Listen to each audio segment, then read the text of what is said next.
잘 지내신 것 같이 보입니다.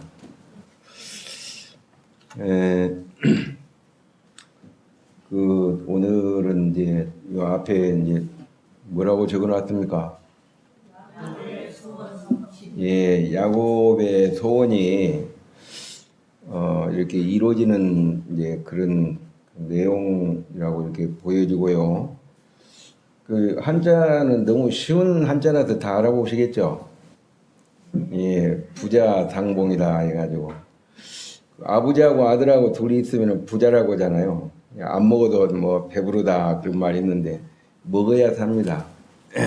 그래서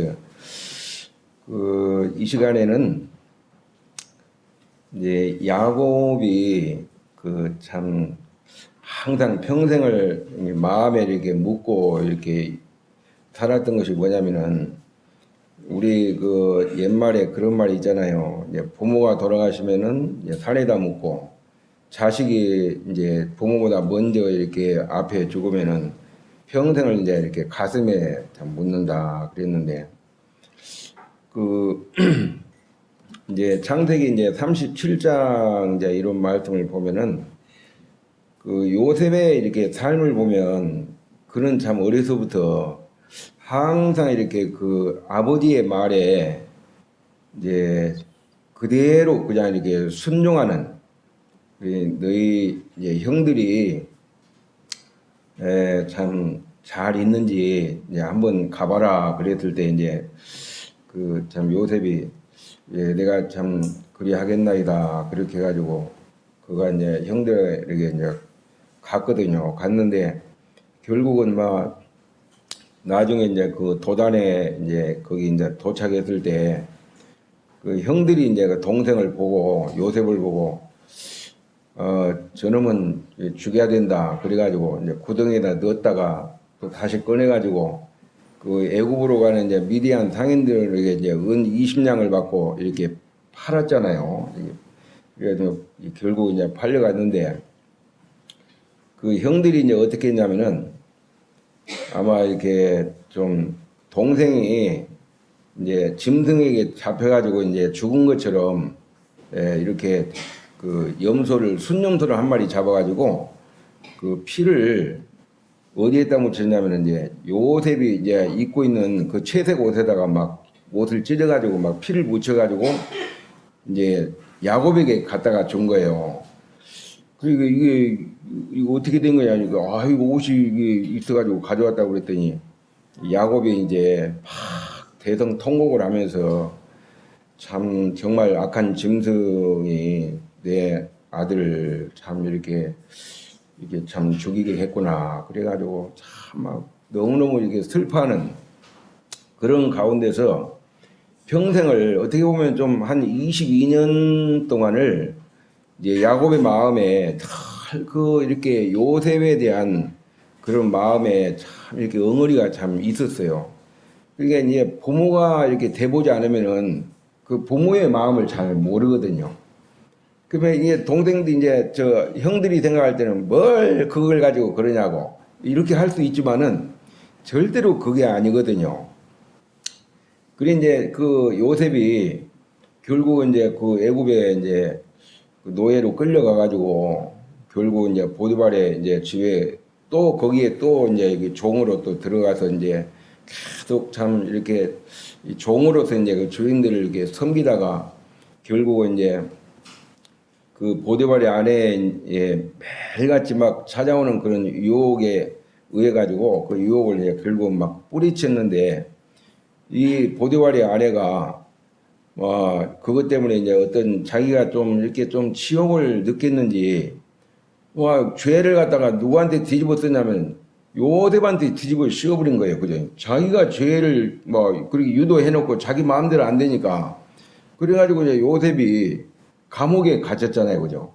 이제 한 2년 동안 또 이게 죄수들을 섬기고 이제 그런 가운데서 이제 감옥에 이제 바로왕을 이렇게 참 시중드는 이제 술 맡은 관원장하고 떡 굽는 관원장이 이제 동시에 들어왔는데 이 사람들이 꿈을 꿨어요. 그래가지고 이제 그 요셉이 하나님의 놀라운 참 이렇게 참 도우심 가운데서 이제 꿈을 해몽을 해줌으로써 떡 굽는 관원장은 이제 나가가지고 이제 출감해가지고 3일 만에 죽고 술 맡은 관원장은 다시 이제 복직을 했거든요. 근데 그 당신 나가면은 나를 좀 잊지 말라고 그랬는데 한 2년 동안을 갖다가 깜빡했어요. 그냥 이게 요셉에 대해서 이제 잃어버렸어요. 그러다 나중에 이제 그 바로 왕이 이제 꿈을 꿔가지고 그 꿈을 참 애굽에 그 어떤 사람도 이제 이게 꿈을 해몽하는 사람이 없었어요. 그래가지고 막 박수들도 못하고 막 술객들도 못하고 막 다 못했거든요. 근데 이 술 맡은 관원장이 딱 그 순간에 생각나는 게 누가 생각나냐면은 이 자기가 감옥에 갇혀 있을 때 자기의 꿈을 해몽해 준 사람이 누구예요? 요셉이죠, 요셉. 참 그 아주 꿈을 아주 용하게 막 참 이렇게 잘 해몽하는 젊은 청년이 있습니다. 그래서 당장 꺼내와라. 그래가지고 꺼내와가지고 이제 막 그 바로왕이 꾼 꿈을 갖다가 쫙 해몽을 해주니까 막 이 바로왕이 감탄을 한 거예요. 막 속이 시원해가지고. 그래서 이제 앞으로 7년 동안 풍년이 있고 그리고 나서 이제 7년이 지나고 나면 7년 동안 흉년이 있을 것입니다. 그래서 풍년이 있을 때 애굽에는 많은 곡물을 막 창고를 막 크게 짓고 막 저장을 해놔야 됩니다. 그래서 이제 그 요셉을 바로왕이 이제 그 애굽의 어떤 이제 그 총리 대신으로 담았잖아요, 그죠? 그 어떻게 보면 이제 참 나이가 젊은 나이에 출세한 거죠. 그래가지고 막 전국적으로 전 세계적으로 이제 가뭄이 막 흉년이 찾아와가지고 결국은 이제 가나안 땅에 살고 있는 야곱의 이제 이렇게 그 가족들도 먹어야 사니까 이 사람이 안 먹으면 살 수 있겠습니까? 절대로 못 살죠. 사람이 그 뭐 결정적으로 죽는 이유가 두 가지라고 하잖아요. 먹을 수 있는데도 안 먹으면 죽는 거예요. 그죠? 입 다물고 있어봐요. 안 먹으면 죽지. 먹고 싶은데도 이게 속에도 받지를 않으면은 못 먹습니다. 그래서 이제 죽는데 먹고 싶은데 이제 먹을 게 없는 거예요. 그래서 이제 양식을 사러 이제 이렇게 애국까지 이렇게 이제 와가지고 형들이 이제 왔는데 형들은 이제 요셉을 몰라보죠. 근데 요셉은 형들을 알아봤잖아요. 한 번에 알아봤어요. 그리고 이제 나중에 이제 너희 이제 뭐 참 아비가 살아 있느냐 그랬더니 막 살아 있고 이제 뭐 베냐민도 살아 있고 자기 동생도 살아 있다는 걸 다 확인하고 나중에 결과적으로는 이제 이렇게 그 가나안 땅에 살고 있는 그 야곱과 야곱의 부인들, 야곱의 이제 자식들, 그 자식의 며느리들, 손자, 손녀들 다 모으니까 거의 한 70명이 됐거든요. 그래서 그 가족이 다 이제 애굽으로 이제 이렇게 결국은 이제 이주를 이렇게 하게 되는데 야곱이 처음에는 안 믿었는데 나중에는 죽었다고 막 생각했고 짐승에게 찍혀가지고 그냥 완전히 죽었다고 생각을 했는데 늘 가슴에 묻고 있었는데 이게 막 그냥 요셉이 애굽에서 살아있을 뿐 아니라 거기다 막 크게 출세를 해가지고 막 그 애굽 이집트에 막 정말 뭐 총리 대신이 됐다고 하니까 막 아이고 막 이 야곱이 막 아마 막 몸빼바람으로 나섰는지 모르겠어요. 막 가자 막 해가지고 그렇게 해가지고 근데 이 가나안 땅에서 이제 그 이렇게 이집트 애굽까지는요 그 거리가 어느 정도 되냐면 정확한 건 아니지만은 한 그 640km 정도 된대요. 제가 인천공항을 몇 번 우리 뭐 저 손자놈들 때문에 몇 번 왔다 갔다 했는데 이 영천에서 딱 이렇게 키로수를 딱 찍으니까 340km 그 정도 되는 것 같아요. 거기까지 가는데요 한 4시간 뭐 4시간 반 그렇게 걸리거든요. 그런데 그 정도 거리가 되는데 640km가 되는데 640km 같으면 자동차로 거의 한 8시간에서 10시간 가야 됩니다. 그런 거 가죠. 그리고 사람이 이렇게 걸어서 도보로 이렇게 가게 되면은 한 2, 3개월 정도를 계속 걸어가야 되는 그런 상황이에요. 그래도 이제 야곱이 자기 아들 이제 그 사랑하는 그 참 4명의 부인이 이제 있었지만은 그 중에서 이제 라헬을 가장 사랑했잖아요. 나엘이라는 그 여인의 아내를 얻기 위해서 처음에 7년을 봉사하고 나중에 막 그냥 아이고 잠자고 일어나 보니까 이게 나엘이 아니고 레아인 거라. 그래가지고 이게 속았다 싶으니까 이게 우리 지역에는 동생을 먼저 보내는 경우가 없고 이게 서열대로 언니부터 보내기 때문에 7년을 더 봉사해 가지고 14년을 봉사해 가지고 처가댁에다가 그래가지고 얻었잖아요. 너무너무 사랑하니까. 근데 7년을 수일같이 이렇게 보냈더라 이런 말이 있어요. 그래가지고 이게 사랑하는 이렇게 여인을 통해서 낳은 아들이 누구냐면은 요셉이거든요. 요셉. 근데 물론 사랑하는 이렇게 여인을 통해서 낳은 자식이 있지만은 우리가 요셉을 이렇게 보면은 요셉의 생애를 보면은 요셉은 그 부모의 말이 있잖아요. 아니요. 하기 싫은데요. 못 하겠습니다. 이런 적이 없어요. 무조건 아버지가 말씀하시면은 내가 그리 하겠나이다. 예, 그렇게 순종하겠습니다. 말씀대로 그렇게 하지요. 이렇게 했지 반대를 하지 않았어요. 얼마 전에 저쪽에 보현에 이제 댐에 보면 이제 출렁다리라고 있어요. 그래가지고 이제 한번 가보자. 그래가지고 우리 손자는 두 놈을 이제 데리고 같이 갔어요. 근데 내가 누구라고는 말하지 않을게요. 근데 이제 한 놈은 뭐라고 하냐면 나 출렁다리를 이게 출렁 걸어오면서 할아버지 이게 지금 뭐 한다고 여기를 왔어요? 예? 이게 무슨 의미가 있나요? 이게 막 좀 그러니까 이제 데려가면서도 좀 내가 솔직히 기분이 싹 좋지 않더라고요. 그래서 야 이게 지금 다리가 이게 출렁다리 이거 개통 시간 지가 지금 며칠 안 됐다. 그래서 기분 좋게 걸어가자 그랬더니 아니, 할아버지는 의미가 있어요? 나는 별로 의미가 없고 재미도 없어요. 내가 왜 왔는지 모르겠어요. 하니까 따라오는데 근데 한 놈은 있잖아요. 와 할아버지 너무너무 좋아요. 와 정말 야 많이 기쁘고 너무 좋아요. 할아버지 감사합니다. 데려와서 근데 이 보니까 솔직히 사람이다 보니까 있잖아요. 똑같은 그 시간에 똑같은 장소에 왔는데 한 놈은 투정 부리고 한 놈은 막 너무 좋아서 어쩔 줄 모르고 여러분이 그 입장 된다면은 어떻게 되겠어요? 그래 이제 야 너는 왜 이렇게 투정을 벌였었냐? 내가 속으로 이렇게 하면서 일단 가보자. 한번 저까지 갔다 오자. 그래서 이제 저 건네까지 갔다가 이제 다시 와서 이제 뭐 먹을 것도 이제 하나 사주고 뭐 이제 이렇게 하니까 좀 마음이 풀어지고 하기는 했지만은 어쨌든 이제 이 부모의 마음은요 자식들이 아버지의 말에 대해서 이게 예하고 순종하는 걸 원하지 내가 꼭 그걸 내가 아버지 말씀대로 해야 되나요? 막 이렇게 하고 자꾸 막 논리적으로 따지고 요즘 뭐 젊은 사람들이 보면요 이 어른들이 무슨 말을 하면은 그걸 막 이렇게 이제 잘 귀담아 듣고 이제 그런 것보다는 자꾸 좀 잔소리로 듣고 막 이제 그런 경우가 있고 막 어른들이 무슨 말하면 막 꼰대라고 해서 막 이 사회 분위기가 그래요. 그래서 나이 들수록 참 말도 조심해야 되겠다. 또 말을 너무 많이 하면 안 되겠구나. 막 그런 마음이 들고 그래요. 그래 이제 이렇게 이게 이제 그 야곱과 이제 그 요셉이 이제 부자가 이렇게 상봉하는 그 장면이 나오는데 그 말씀을 한번 찾아보겠습니다. 우리 창세기 46장을 한번 보겠습니다. 창세기 46장 한번 보겠습니다.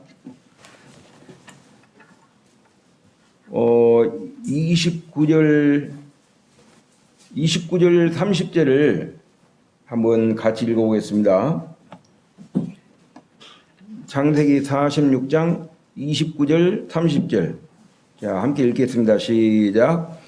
요셉이 그의 수레를 갖추고 고센으로 올라가서 그의 아버지 이스라엘을 맞으며 그에게 보이고 그의 목을 어긋맞춰 안고 얼마 동안 울매 이스라엘이 요셉에게 이르되 내가 지금까지 살아있고 내가 내 얼굴을 보았으니 지금 죽어도 족하도다 그랬거든요. 이렇게 이제 지금 죽어도 족하도다 그렇게 말을 했지만은 그 이후에 야곱이 몇 년을 더 산지 알죠? 17년을 더 살았습니다. 예. 그러니까 야곱이 애굽에 이제 이렇게 고센 땅에 딱 당도했을 때가 나이가 몇 살이냐면 130세였거든요. 그죠?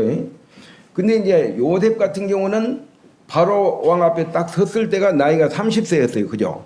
그리고 나서 이제 풍년, 이제 7년이라는 풍년이 지나고 흉년이 지금 2년이 지난 상태이기 때문에 7년이 이제 9년이 된 거죠. 그러니까 지금 이제 야곱과 이렇게 요셉이 딱 이렇게 지금 상봉해가지고 서로 끌어안을 때, 요때가 이제 그 야곱은 130세고 요셉은 39세였죠. 그죠? 39세. 이제 그 상황인데 여기 보니까 이제 서로 이제 어금 맞췄다고 그랬잖아요. 이제 서로 이렇게 다 어금 맞춰가지고 막 한참 동안을 이게 얼마나 참 이렇게 감격이 참 크겠어요. 그죠? 왜냐하면 죽었다고 생각하고 22년 전에 짐승에게 찍혀가지고 처참하게 참 이렇게 피 흘려 죽었다고 생각했던 그 사랑하는 아들이 살아있을 뿐 아니라 그리고 애굽 이집트에서 이렇게 막 크게 성공하고 출세를 해가지고 애굽 총리 대신이 됐다고 해가지고 그때 당시에 막 이제 흉년과 가뭄으로 인해 가지고 먹지 못해 가지고 막 이제 굶주려서 죽는 그런 시대에 아니 아들이 막 그 애굽에서 총리 대신해 가지고 모든 공무를 갖다가 총괄을 했거든요. 그런데 애굽만 가면은 그 온 가족은 다 살아남을 수 있잖아요, 그죠? 그래서 이제 부엘세바에서 하나님 앞에 이렇게 제사를 지내고 이제 떠나려고 할 때 하나님이 야곱에게 그래요. 야곱아, 너 애굽에 가는 거 두려워하지 말라. 내가 너와 함께 하겠다. 내가 거기 가서 너로 하여금 너로 인해서 큰 민족을 이루게 할 것이다. 예? 그래가지고 그 하나님의 음성을 듣고 믿음으로 이렇게 막 이제 이렇게 그 장거리를 가는데 아마 이게 막 그 노인 양반이 있잖아요. 근데 야곱이 나이가 제일 연장자 아닙니까? 다 자식들이고 며느리고 뭐 손자 손녀들이기 때문에 아마 내가 이게 상상을 해봤는데요. 막 지팡이 잡고 제일 먼저 갔을 것 같아요. 막 헐떡거리면서 야 이것들아 지금 빨리 와라. 왜냐하면 누가 보고 싶어요 지금. 22년 전에 죽었다고 생각하는 그 아들이 지금 살아가지고 자기를 기다리고 있기 때문에 그놈을 만나기 위해서 막 지금 막 숨이 아프고 막 허겁지겁 하면서요. 세상에 도보로 걸어서 한 2, 3개월 정도 걸리는 그 거리를 있잖아요. 그냥 어떻게 보면 막 한숨에 갔는지 잘 모르겠지만은 정말 지친 줄 모르게 그렇게 갔지 않겠어요. 그죠? 가가지고 고센에 이제 이렇게 당도를 했을 때 요셉이 수레를 갖추고 고센에 와가지고 아버지와 아들이 참 이렇게 부자 상봉을 이렇게 했을 때 막 얼마나 참 그 감격이 참 이렇게 굉장히 참 뜨겁고 아마 이 눈물은 기쁨의 눈물, 감격의 눈물. 아까 노은이가 여기 쳐다보더니 할아버지 근데 이 눈물이 왜 눈에서 피가 나왔어요. 그래서 그게 피의 눈물이다. 내가 그랬거든요. 어쨌든 간에 이건 어디까지나 그림이니까. 예. 그러면 참 여러분 눈물을 안 흘렸겠어요? 감격의 눈물, 그 막 서러움의 눈물. 여러분 요셉이 애굽에 참 이렇게 혼자 이렇게 노예로 막 종으로 끌려가 가지고 이리 팔리고 저리 팔려고 하면서 참 죄수들을 섬기고 주인들을 섬기고 막 오해를 받고 치욕적인 누명을 쓰고 감옥에 들어갔다가 그런 가운데서 얼마나 그가 애굽에 어떻게 보면 이제 그 이집트의 총리 대신이 되기 전까지 그 요셉의 그 이렇게 생애를 보면요 너무너무 참 이렇게 참 힘든 너무너무 참 어떻게 보면 정말 이게 고통스러운 수많은 고난과 그런 역경과 또 이렇게 참 많은 이 주변 사람들을 이렇게 바라볼 때 밥을 먹어도 아마 눈칫밥을 먹고 그 외로움과 그 이렇게 서러움이라고 하는 건요.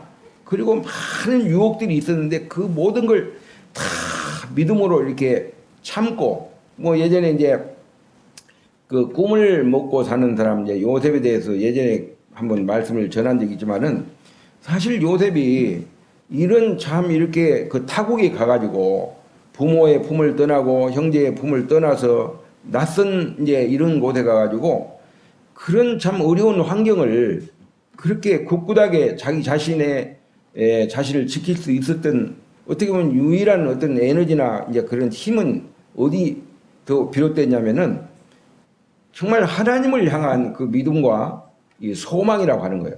꿈은 분명히 이루어지거든요. 네, 꿈은 이루어집니다. 그래서 이제 그 꿈을 하나님이 이제 자기가 꾼 꿈을 분명히 하나님이 현실로 이룰 것을 그런 믿고 계속 때를 기다렸다고 하는 거죠. 뭐 세월이 약이다 그런 말이 있는데 하여튼 어떻든 지금 해결되지 않는 것이 시간이 흐를수록 이제 문제가 해결되는 그런 경우도 많이 있습니다. 그런데 이와 같은 부분을 생각할 때 요셉 같은 경우는 막 아버지를 끌어안으면서 막 참 이 눈물이라고 하는 것은 아주 막 그냥 뒤섞인 눈물이 있잖아요. 막 아버지를 그렇게 참 그리워했던 그 눈물, 예?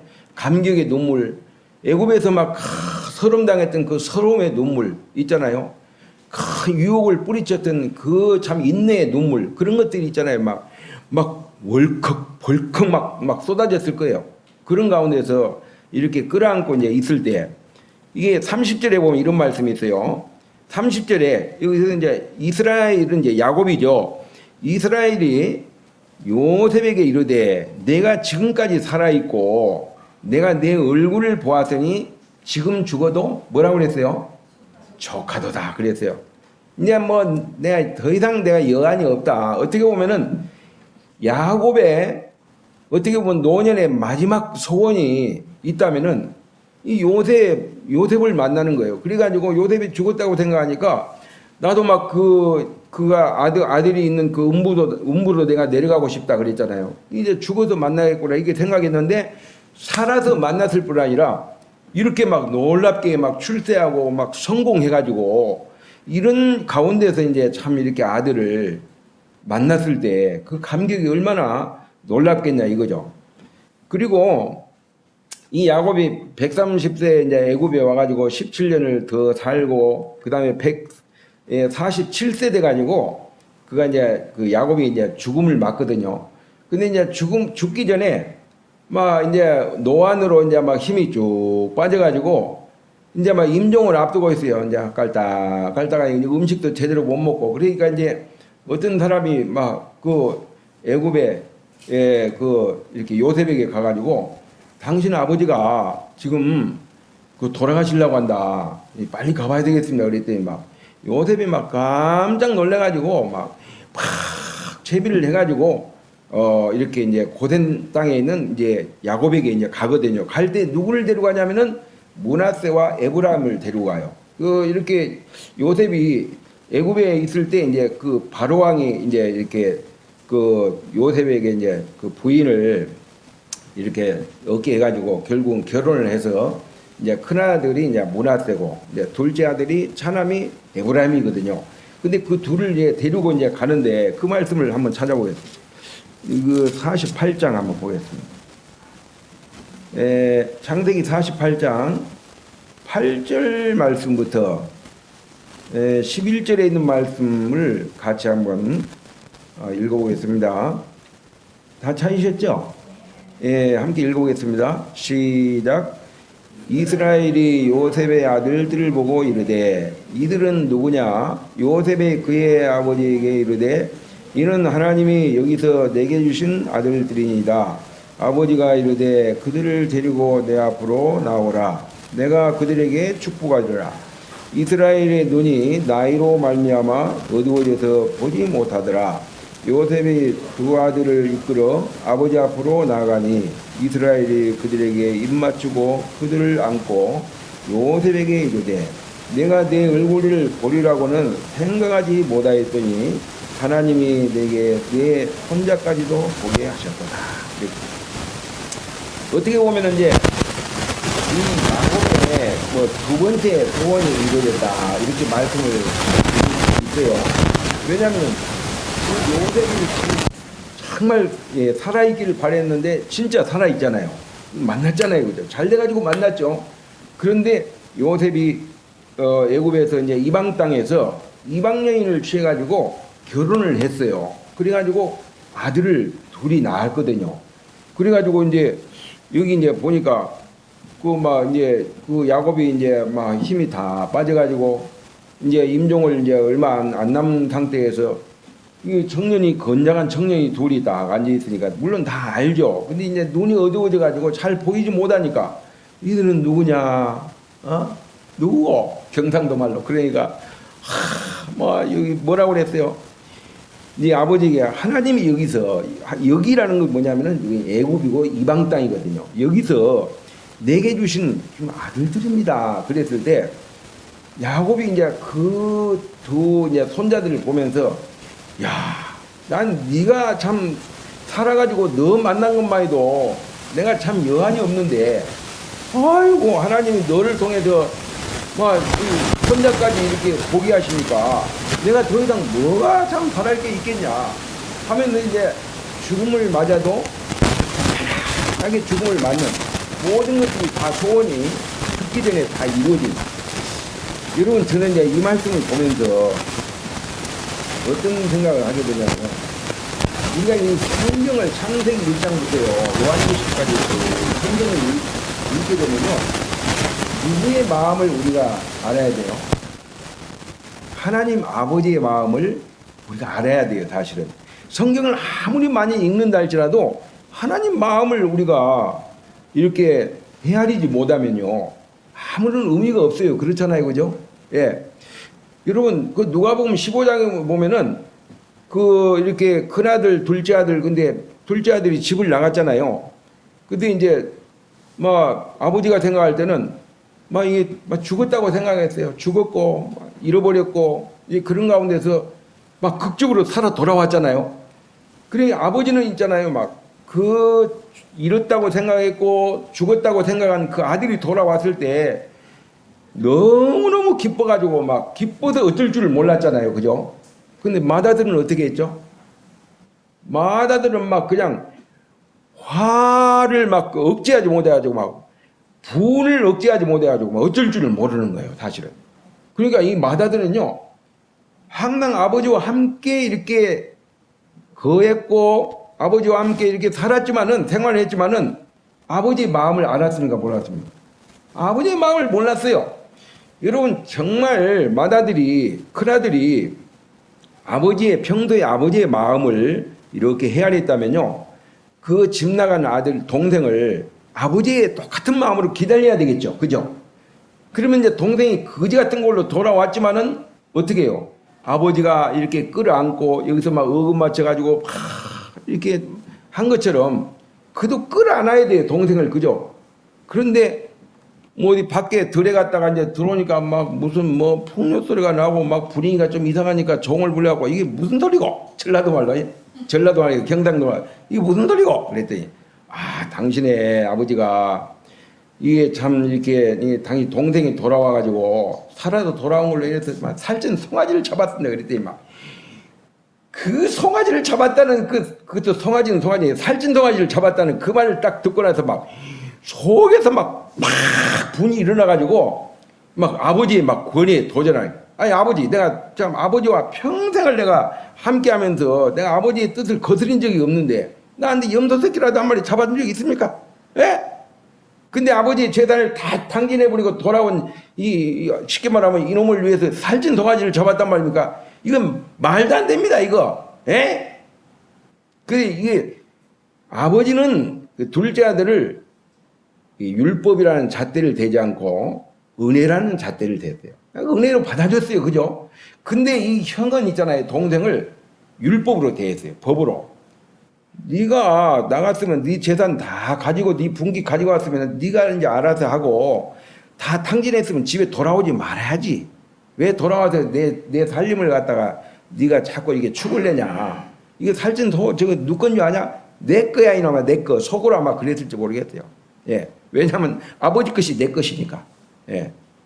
근데 여러분 본래 우리 것은 아무것도 없어요. 그래요 안 그래요? 본래 네 것 내 것이었고 다 하나님 아버지의 것 아닙니까? 우리는 권리가 없어요. 예. 이 종의 자세, 이 청직의 자세를 이렇게 가지면요 아무런 문제될 게 없어요. 근데 이게 내 것이다 이렇게 생각하면요 막 속이 막 우라통이 터지고 막 속이 시리고 그렇죠, 그죠? 예전에 이제 그런 일이 한 번 있었어요. 막 우리 애들 이제 막 큰애나 적은애가 이제 결혼하기 전에 막 어질기는 잘 어질어요. 근데 치울지를 몰라요. 막 치워라 그러면 그거 치울 거예요. 예, 대답은 참 잘해요. 조금 이따 치울게. 설거지 좀 해라. 그래서 예, 아빠 조금 이따 할게요. 근데 안 해요. 그러면 어지러 놓고. 그러면 이제 뭐 목 마른 사람이 샘 판다고 막 성질 급한 사람이 이제 저희 아내 같은 경우는 이제 좀 깔끔을 좀 원하니까 성질은 별로 안 급해요. 막 열심히 막 치우죠.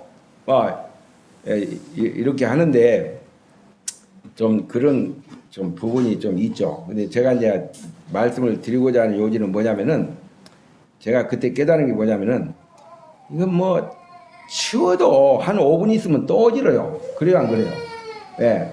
그 오전에 치우고 나면 오후에 안 어집니까? 또 어지러요.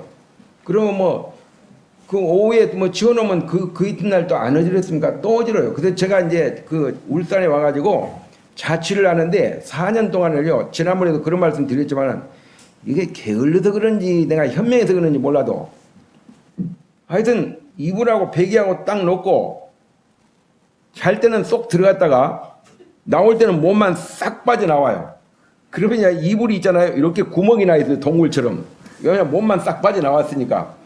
그리고 이제 회사 갔다 와가지고 싹 씻고 잠잘 때 되면은 그대로 쏙 들어갔다가 나올 때 쏙 나오고 어질 일이 없어. 어질 일이 없으니까 그런 상태에 있다가 이제 구원받고 결혼을 하고 나니까 제 습관이 있잖아요. 제가 26에 결혼했는데 26년 동안 그런 습관을 들여놓으니까 이게 치울지를 모르는 거예요. 아니 이따가 또 어질 건데 막 이 생각하니까 그 생각하면 있잖아요. 치울 재미가 없어요. 왜냐하면 또 어질 건데 그 생각하면은. 그래도 요새는요 막 적당하게 이게 제 이제 공부하는 제가 자는 방은 있잖아요.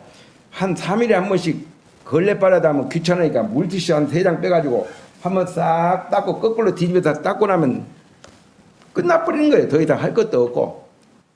예.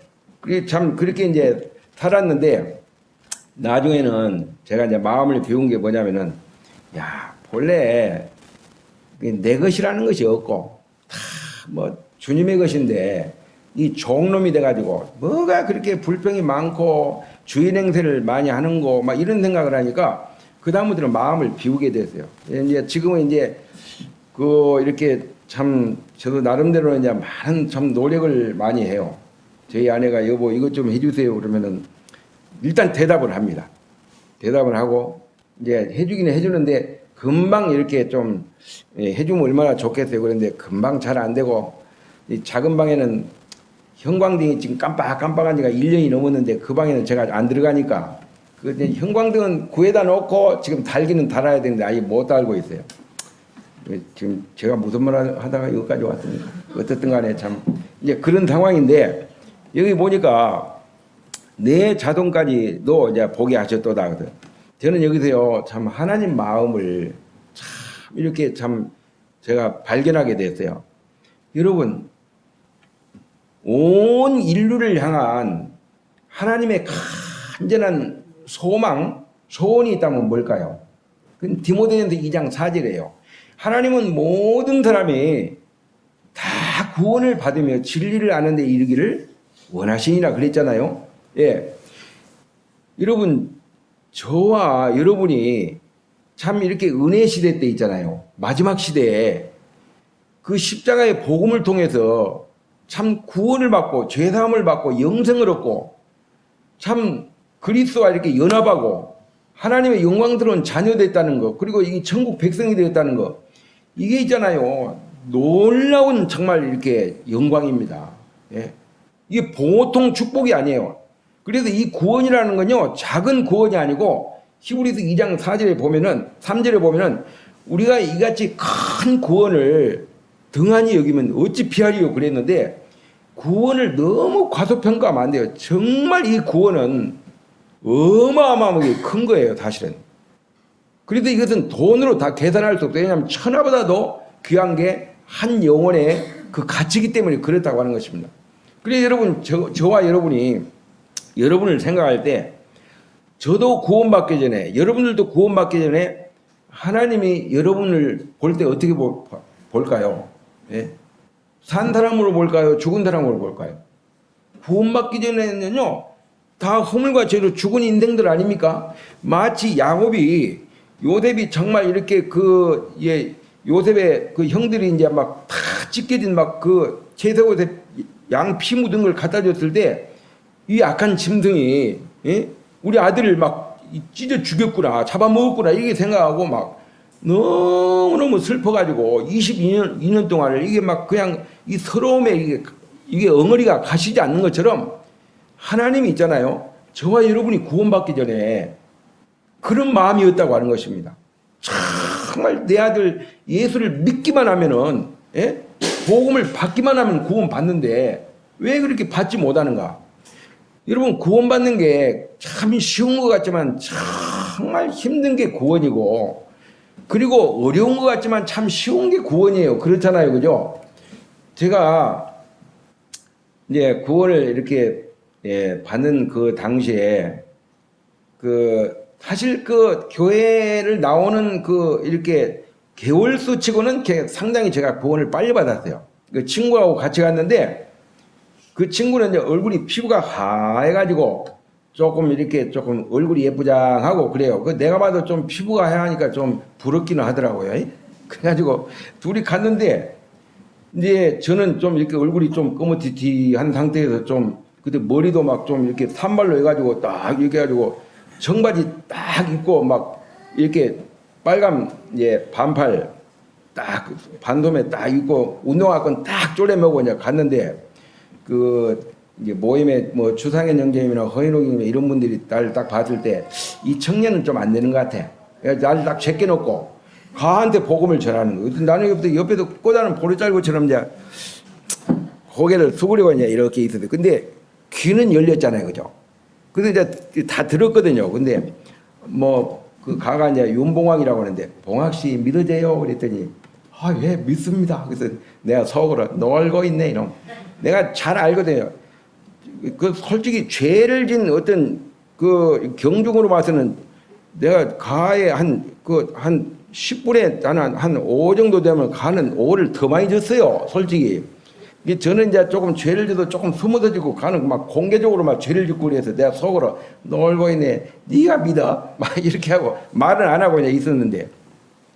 그래 막 영적 기도를 막 이렇게 하시더라고. 그래서 아마 참 나는 이제 이렇게 눈을 뜨고 이제 뭐 이렇게 쳐다봤어요. 이제 쳐다보고 나중에는 아멘 하고 이제 가는 이제 구원을 받았다고 하고 뭐 그 시내에서 이제 저 울산 저 방어진 일산동까지 가면은 막 시내버스로 한 40분 50분 가야 되거든요. 그래 막 입석으로 막 손잡고 막 근데 가면 별로 재미도 없더라고 막 그 가만 좀 관심을 갖고 나는 관심을 안 가져주니까.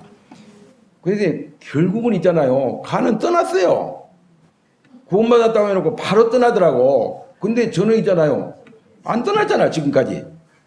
구원받은 40년 지났어. 안 떠났잖아요. 근데 확실히 저는 구원받은 것 같아요. 내가 봐도. 예? 예. 여러분이 봐도 그렇잖아요. 그죠? 예. 그래가지고 안 떠났어요.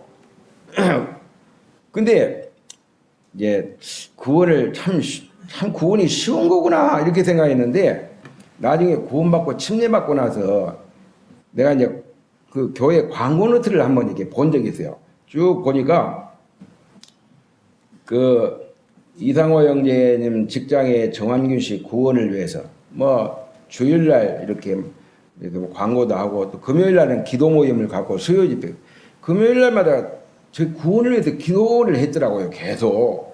그런데 이제 어느 순간에 보니까 정한균 씨 구원 간증 그 다음 주에 정한균 씨 침례 이거 막 계속 이제 저는 주일 사회를 안 받기 때문에 나중에 이제 구원받고 침례받고 나서 이렇게 보니까 그렇게 정말 성도들의 그런 간절한 보이지 않는 기도가 그런 눈물이 있었기 때문에 제가 구원을 받았지 제가 뭔가 이렇게 뭐 복음을 깨닫는 지혜가 있어가지고 구원받은 게 아니냐. 여러분도 마찬가지 아닙니까? 그죠?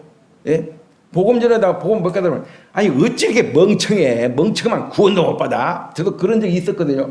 그런데 이게 멍청한 거 물론 구원받으려면 지혜는 있어야 되고 영적인 계산도 해야 되고 그건 맞아요. 그러나 이게 가치를 먼저 알아야 되고 그리고 정말 가치를 안다면은 뭔가 결단이 필요하고 그리고 이제 주님 앞에 매달려야 되잖아요. 그죠? 이 구원이라는 건 삼박자가 맞아야 돼요.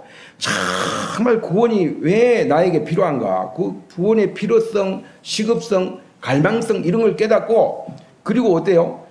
구원에 대한 정말 놀라운 이렇게 가치를 깨닫는, 영적으로 눈을 뜬 사람을 만나야 돼요. 그죠? 복음을 풀어줄 수 있는 사람을 만나야 되거든요. 그래도 정확한 복음을 들어야 돼요.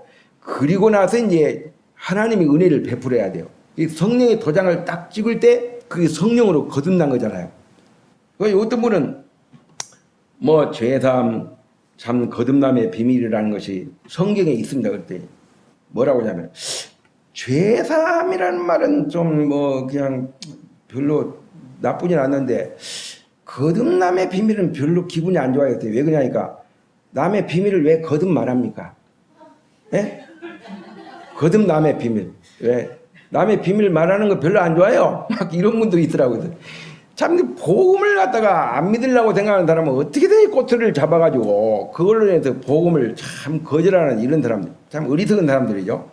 그래서 여러분, 누가복음 15장에 보면은 예수님이 이제 이렇게 비유로 세 가지를 이야기했잖아요. 그죠? 첫 번째 어떤 비유를 했어요? 양이 100마리가 있는데 그 중에 한 마리를 잃어버렸어. 근데 좀 목자가, 양을 사랑하는 목자가 아닌 것 같으면은 지금 해도 빠졌는데 이래 세보니까 99마리가 있는데 한 마리 없으니까 에라이 모르겠다 가자 해가지고 그냥 포기하고 가버렸으면은 그 한 마리는 짐승에 의해서 이제 목숨을 잃어버리겠죠. 그죠? 그 이튿날 와가지고 또 해 빠질 때 이제 가자, 우리로 가자 그랬는데 이래 세보니까 98마리야. 한 마리가 없으면 아이고 그 한 마리 에이 가자 해가지고, 그러면 나중에 되면 어떻게 돼요? 다 잃어버리겠죠. 근데 이 목자는 있잖아요, 99마리를 들에다가 두고 한 마리 잃어버린 양을 찾도록 찾았잖아요. 그죠? 찾았어요. 그리고 막 그걸 막 어깨에다 메고 즐거워가지고 막 어쩔 줄을 몰라고 와가지고 사람들을 불러가지고 막 잔치를 열었잖아요. 예? 내가 막 이런 양을 찾았다. 예수님이 그런 말씀 하시면서 마지막에 뭐라고 그랬어요? 이와 같이 죄인 한 사람이 회개하면은 하늘에서는 회개할 것 없는 의인 99보다도 더 기뻐한다. 이렇게 말했어요. 드라크마 비유도 그런 거였어요. 예? 어떤 여인이 막 예물로 준비해 놓은 건지 모르겠지만 10개 드라크마가 있는데 그 중에 하나를 잃어버렸어요. 그런데 막 그걸 막 등불을 켜고 잠을 안 자고 막 그냥 막 눈을 씻고 막 찾다가 결국은 찾았잖아요. 그죠? 그걸 막 기뻐가지고 어쩔 줄 모르는 거예요. 막 그걸 자랑을 하면서 잃어버린 걸 찾았다. 그러면서 주님이 뭐라고 그랬어요? 죄인 한 사람이 회개할 때, 돌아올 때 하늘에서는 크게 기뻐한다. 그러면서 이제 두 아들 비유를 한 거예요. 그게 뭐냐면은 저와 여러분이 구원받기 전에 정말 저와 여러분을 향한 그 목자의 마음, 그 예수님의 그 심정이 그러했다, 그것입니다. 그리고 하늘에 계신 그 하나님이 저와 여러분을 향해서 구원받기 전에 그런 마음이었고요. 이제 이렇게 마지막 날 저는 솔직히 이제 천국을 가기는 가도 제가 이제 이렇게 저 혼자서 죽음을 당하고 천국 가는 것보다는 주님이 이제 공중에서 이제 처소가 다 준비돼 가지고 신랑이로다 그래 가지고 그냥 이 교회가 휴거될 때 같이 하면 좋겠어요. 그죠? 여러분도 그렇죠? 그리스도인들이 천국 가는 건 좋지만 죽음을 거쳐 가지고 천국 가는 건 별로 안 좋아하잖아요. 그죠? 성도랄지라도 죽음을 좋아하는 사람은 없잖아요. 그죠? 예. 어제 그 노원이가 이제 우리 집으로 왔어요. 와가지고 아이고 할아버지 그 제 방에 왔어요. 제가 공부하고 있는데 와가지고 할아버지 할아버지 하늘나라라고 써놓으니까 할아버지 죽으면 하늘나라 가요? 그래 그랬더니 나도 하늘나라 할아버지하고 같이 죽어도 가고 싶어요. 그래. 그게 왜 그래 그랬더니 할아버지가 좋아서요. 나는 하늘나라가 좋아서 그런 줄 알았더니 할아버지가 좋아서 할아버지 죽을 때 같이 죽는다고 해서 내가 속으로 참 기분은 좋았어요. 어떻든 간에 이 참 하나님의 그 마음이 있잖아요. 이런 마음이고 저와 여러분이 이제 주님 앞에 갔을 때 이 야곱이 요셉을 다 막 끌어안고 막 정말 어긋맞힌 그런 상태에서 정말 감격의 눈물을 흘리면서 이렇게 막 너무 기뻐가지고 어쩔 줄 모르는 것처럼 저와 여러분이 천국에 갔을 때 하나님 아버지가 어떻게 할까요? 예? 성도 한 사람 한 사람 하나님 우리 아버지잖아요, 그죠? 아버지입니다. 그렇잖아요. 예. 예수 그리스도가 이 땅에 오셔가지고 십자가를 지시기 전에는 예수 그리스도가 하나님의 독생자였어요, 그죠? 근데 그분이 십자가를 지시고 십자가의 사역을 이루고 이제 사도행전 2장에서 예루살렘 교회가 탄생한 이후부터는요, 구원받은 성도는 하나님의 자녀입니까? 종입니까? 하나님의 자녀잖아요. 그래서 예수 그리스도는 하나님의 독생자에서 맏아들로 바뀐 거예요. 로마서 8장에서 나와 있어요. 같은 자녀예요. 맏아들이에요. 그렇기 때문에 이제 하나님께서 막 성도 한 사람 한 사람을 천국 가면요, 야곱이 요셉을 이렇게 끌어안고 막 어떻게 할 줄을 모르는 것처럼 막 감격의 눈물을 쏟는 것처럼 정말 네가 참 잘 돌아왔구나. 네가 정말 내 아들 예수를 잘 믿었구나. 예?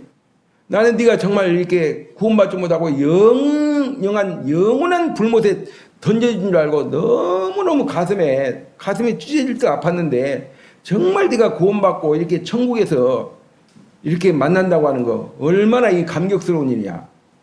그렇게 하지 않겠어요, 그죠? 그리고 더 중요한 건 뭐냐면요, 요셉이 아버지의 그 야곱의 임종을 앞두고 있을 때 그 소식을 듣고 므낫세와 에브라임 그 두 아들을 데리고 어디로 갔어요? 야곱에게 갔어요. 고선 땅에, 그죠? 그래서 이제 야곱이 이제 눈이 흐려진 그런 상태에서 뭐 이렇게 막 그냥 누가 오기는 젊은 사람이 있긴 있는데 누군지를 잘 모르겠어. 이들은 누구냐? 이렇게 하니까 참 여기에서 참 하나님 아버지께서 나에게 주신 자식들입니다. 그랬을 때 야곱이 뭐라고 그랬어요? 야, 참, 네가 참 이게 돌아온 것만 해도 기쁜데 하나님이 네 자손까지도 참 이렇게 주셨구나. 그러면서 막 이 기쁨이 배가 되는, 그죠? 여러분, 우리만 천국 가지고 되는 건 아니잖아요, 그죠? 그래요, 안 그래요? 예. 여러분 자녀들도 구원을 받아야죠, 그죠? 여러분 가족 중에 만약에 구원받지 못한 사람이 한 사람에서 지옥에 떨어졌다고 생각할 때 얼마나 그 고통이 크겠습니까, 그죠? 정말 이것은 보통 고통, 불행이 아니에요, 그죠? 예. 주 예수를 믿으라 그리하면 노아네 집이 구원을 받으리라고 그랬잖아요, 그죠? 하나님은 모든 사람이 다 구원받기를 바라고, 그리고 우리 이웃이 있잖아요. 우리 이웃 중에는요, 구원받은 성도들이 있는 반면에 구원받지 못한 죽어져가는 멸망으로 떨어지는 그런 영혼들이 너무너무 많잖아요. 정말 흔하고 귀한 게 영혼이라는 말이 있어요. 흔하고 귀한 게 사람이에요. 옷깃에 스치지만은 막상 전도를 해보면요, 야, 참 이 전도가 참 쉬운 일이 아니구나. 너무너무 참 인생들 마음이 참 강팍하고 참 이렇게 잘못된 어떤 막 사이비 이단 종파에는 쉽게 잘 빠지는데 정말 이렇게 순수한 영혼 복음에 이 참 순수한 이렇게 영혼을 거듭나게 하는 구원받게 하는 복음을 전하면은 막 색안경을 끼고 경계 대세를 가지고 이 복음을 거부하는 이 시대가 이제 그런 시대에 우리가 살고 있다고 하는 것입니다. 그래서 어쨌든 이 말씀을 통해서 하나님 아버지의 마음을 정말 우리가 발견하고, 그리고 하나님 아버지의 소원이 어떤 소원인가, 이 야곱의 이런 참 그 모습을 통해서 우리가 하나님 아버지의 마음을 이렇게 참 헤아리는 이런 게 참 필요하다고 이렇게 보여집니다. 이상으로 마치겠습니다.